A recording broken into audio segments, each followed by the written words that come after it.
Halo semua, selamat datang kembali di channel ini, channelnya para tenaga honorer P3K dan aparatur sipil negara.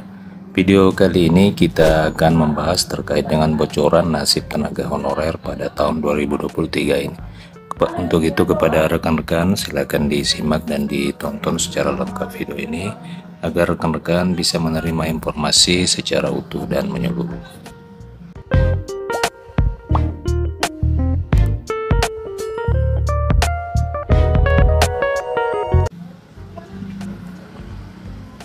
Rekan-rekan sekalian, tidak lama lagi status honorer di dalam birokrasi pemerintah akan segera dihapus. Akan tetapi hingga dengan saat ini belum ada kepastian dari pemerintah terkait dengan nasib jutaan tenaga honorer yang tersisa. Menpan RB Abdullah Soranas mengakui hal tersebut memang masih dikaji dan ia menyatakan akan segera diputuskan sebelum tanggal 28 November tahun 2023 ini sesuai dengan pasal 99 ayat 2 di Peraturan Pemerintah Nomor 49 tahun 2018 tentang manajemen pegawai pemerintah dengan perjanjian kerja.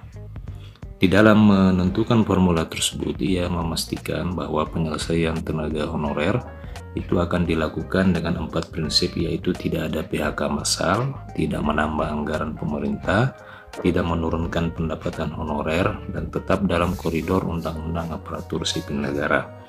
Nah, rekan-rekan sekalian, Anas juga menyebutkan bahwa prinsip ini lahir dari sejumlah hasil koordinasi dengan berbagai organisasi pemerintah daerah guna mencari jalan tengah dalam penanganan tenaga honorer.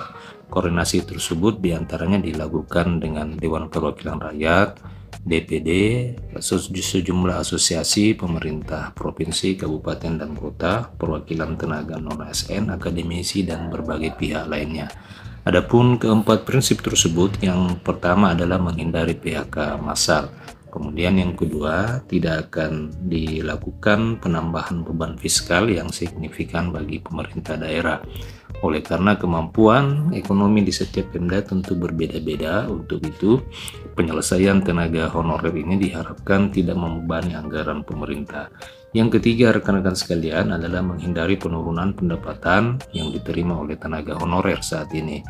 Menurutnya, selama ini tenaga honorer telah memberikan kontribusi nyata dan sangat signifikan terhadap pemerintah, sehingga harus diusahakan agar pendapatan tenaga non-ASN tidak menurun akibat adanya penataan ini.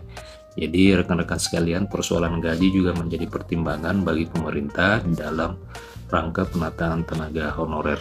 Terakhir, prinsip yang dipegang adalah sesuai dengan regulasi yang berlaku. Tentu nantinya kebijakan yang disusun formulanya seperti apa agar sesuai dengan koridor regulasi.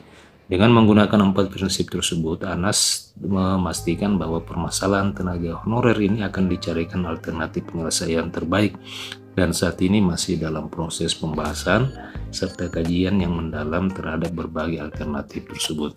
Presiden Joko Widodo juga telah menginstruksikan untuk mencari jalan tengah.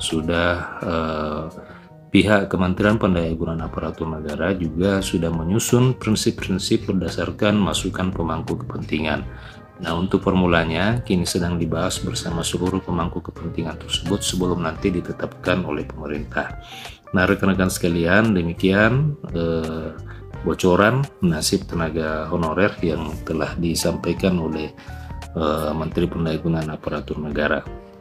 Kita berharap Menpan segera mengeluarkan satu kebijakan final terkait dengan penataan tenaga non-aparatur sipil negara ini. Terima kasih rekan-rekan telah menyaksikan video ini. Sampai jumpa di video berikutnya.